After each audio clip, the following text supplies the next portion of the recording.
अगर आप बीएमएस करने का सोच रहे हो या फिर ऑलरेडी एक बीएमएस स्टूडेंट हो तो ये वीडियो आपके लिए। Hi, I am Srishti, finally a BMS student. Today's video is going to be about कि व्हाई आई चोज बीएमएस और मैंने जब ज्वाइन किया तो मेरी एक्सपेक्टेशंस क्या थी, बट जो मुझे रियलिटी मिली वो क्या थी। मैंने बीएमएस इसलिए चूज़ किया क्योंकि I was pursuing NEET. I thought कि बीएससी भी कर सकते हैं, but BMS was a better option. वहाँ पे आप ट्रीट कर रहे हो लोगों को। बट अगर मैं BSc चूज़ करती या फिर कोई और बीटेक बायोटेक्नोलॉजी, काफ़ी सारी चीज़ें थी जिसके लिए मैं सोच रही थी, बट मैंने वो चूज़ नहीं किया क्योंकि यहाँ पे आप किसी को ट्रीट नहीं कर रहे हो।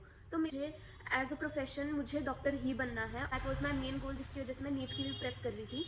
तो जब मुझे दिखा कि हाँ, अगर मेरा MBBS में नहीं हो रहा है तो आई कैन चूज BAMS, और इसमें पूरा का पूरा हाथ मेरे पेरेंट्स का था। दे वर वेरी सपोर्टिव कि अगर मैं डॉक्टर ही बनना चाह रही हूँ तो दे टोल्ड मी कि कोई बात नहीं, BAMS is also a good option. Expectations versus reality देखें, एक्सपीरियंस की मैंने जो सोचा था क्या मुझे वैसा दिखा? एक्चुअल में ऐसा नहीं था। मैं जब फर्स्ट टाइम मैंने सिलेबस वगैरह देखा कि हाँ, पता चला कॉलेज में जाने के बाद कि अच्छा ऐसे ऐसे संस्कृत होती है, पदार्थ होती है, मतलब इतने सारे वास्ट सब्जेक्ट्स, संहिता बहुत मेन, कुछ संस्कृत में था और मेरी हिंदी तक वीक थी। तो मतलब मेरे को ऐसा लगता था कि मैं बिल्कुल भी नहीं कर सकती हूँ, ये मेरी चीज़ ही नहीं है। एडमिशन लेने के बाद मुझे इतना ज़्यादा डिमोटिवेटेड फील होता था। आई वाज लाइक कि मैंने क्यों चूज़ किया। बट धीरे धीरे ना पता चल जाता है कि हाँ, इस सब्जेक्ट को ऐसे पढ़ना है, इस सब्जेक्ट को ऐसे पढ़ना है। तो जो एक्सपेक्टेशंस थी मेरी वो ये थी कि सब कुछ बिल्कुल ऐसे रोजी होगा, सब कुछ अच्छा होगा। बट सब्जेक्ट्स को लेके काफ़ी ज़्यादा डिफरेंट हो जाता है, क्योंकि हम सोच के आते हैं कि हम मेडिकल पढ़ रहे हैं तो मतलब हम मॉडर्न पढ़नी होगी। अगर आयुर्वेद भी है तो ज़्यादा से ज़्यादा हिंदी सोच लेता है बंदा। बट एक्चुअल में संस्कृत पढ़ना बहुत ज़्यादा बिगर टास्क हो गया था। भगवान की कृपा से मैंने कैसे ना कैसे वो चीज़ कर ली। मतलब कुछ टीचर्स का भी था कि हाँ, उन्होंने बताया, सीनियर्स ने बहुत ज़्यादा रोल प्ले किया मेरे फर्स्ट ईयर में मेरे को पढ़ाने में। मेरे जो रूममेट्स थे वो काफ़ी अच्छे थे, उन्होंने मेरे को बहुत अच्छे से समझाया कि हाँ, इस सब्जेक्ट को ऐसे पढ़ना है, इस सब्जेक्ट को ऐसे पढ़ना है।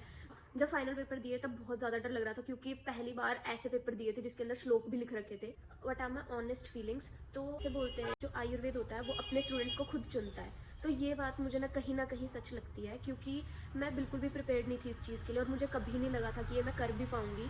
और रही बात कि मुझे डिग्री करते हुए कैसा लग रहा है, आई फील वेरी ब्लेस्ड, क्योंकि कुछ चीज़ें जो पहले हम सोचते हैं कि हाँ, शायद ये एक हमारा ऑल्टरनेटिव है, बट आने के बाद ऐसा लगता है कि नहीं, आप इसी चीज़ के लिए बने थे शायद। तो मतलब कई बार ऐसा होता है कि आप लाइफ में कुछ और करना चाह रहे हो, किसी और चीज़ के पीछे भाग रहे हो, but life has other plans for you. तो वैसे ही मेरे साथ हुआ कि मैं जैसे भाग रही थी कि हाँ, MBBS, बट एक्चुअल में BMS मुझे लगता है कि यही चीज़ थी जो ये मेरे लिए थी। Honest feelings are, I am very happy कि मैंने ये सब्जेक्ट चूज़ किया। भले ही इसमें ऐसे नहीं है कि हर कोई करना चाहता है या फिर लोग फर्स्ट अपनी प्रायोरिटी BMS रखते हैं, आज तक ऐसा नहीं है। बट मुझे लगता है कि ऐसा लोगों को करना चाहिए, लोगों को स्पेशल BMS के लिए भी नीट देना चाहिए, क्योंकि it is really very good subject. अगर आप अभी BMS परस्यू कर रहे हो तो मेरी बस एक यही राय है, अगर आपको ऐसा लगता है कहीं ना कहीं कि आप शायद गलत जगह आ गए, तो ऐसा बिल्कुल मत सोचो। अगर इसको भी अगर इंटरेस्ट के साथ करोगे तो इसमें भी बहुत अच्छा कर सकते हैं। आयुर्वेद का देखो तो अगर आप ढंग से दवाई नहीं दे रहे हो या फिर जो पेशेंट है वो उसको सही ढंग से नहीं ले रहा है तो वो कॉम्प्लिकेशंस आती हैं। अदरवाइज आयुर्वेद में कॉम्प्लिकेशंस एज सच दवाइयों की नहीं होगी। तो अगर आपको भी ये मौका मिल रहा है कि आप सोच पा रहे हो कि आप BMS करो या ना करो, तो आप कर सकते हो, बहुत सही है, बहुत अच्छी डिग्री है। और अगर आप ये सोच रहे हो कि नहीं, आप नीट की भी तैयारी कर रहे हो ताकि आपका MBBS में हो जाए, तो वो भी कुछ बुरा नहीं है, आप कर सकते हो। क्योंकि फर्स्ट ईयर में फाइनल्स में अगर आप बहुत अच्छे से मेहनत करो तो आप पास हो सकते हो। अगर आप पूरा साल नहीं भी पढ़े हो तो भी सकते हो, इसमें आपको टाइम मिलेगा। स्टार्टिंग के कुछ मंथ्स आप थोड़ा सा आयुर्वेद को देना, क्योंकि वहाँ पे आपको थोड़ा सा सीखने को मिलेगा कि कैसे करना है। एक बार आपके वो हाथ में आ गई चीज़ कि आपको कैसे पढ़ना है, वो उसके बाद का बीच का टाइम आप कितना भी आप नीट को दो।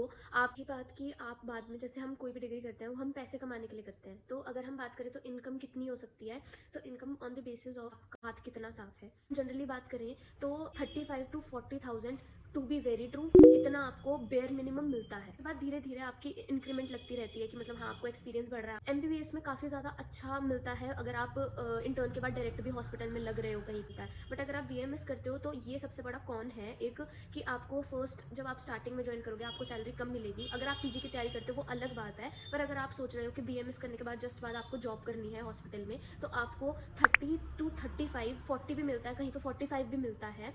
तो ये बिल्कुल ऐसे रेंज बता रही हूँ, जो सबसे लोअर रेंज है, जो हमारे बीएमएस स्टूडेंट्स को आफ्टर इंटर्नशिप जब करने के बाद वो हॉस्पिटल्स में जाते हैं तो उन्हें ऑफर मिलता है। बहुत ज़्यादा डिपेंड करती है कि आप कौन से एरिया में रह रहे हो, कौन से एरिया में वर्क कर रहे हो, हरियाणा में हो, केरला साइड हो, कौन सी साइड हो, वो बहुत ज़्यादा मैटर करता है। ये लगता है कि आपको बीएमएस करते ही बहुत ही बढ़िया जैसे 60-70 हज़ार की आपकी नौकरी लग जाएगी, तो ऐसा नहीं होगा।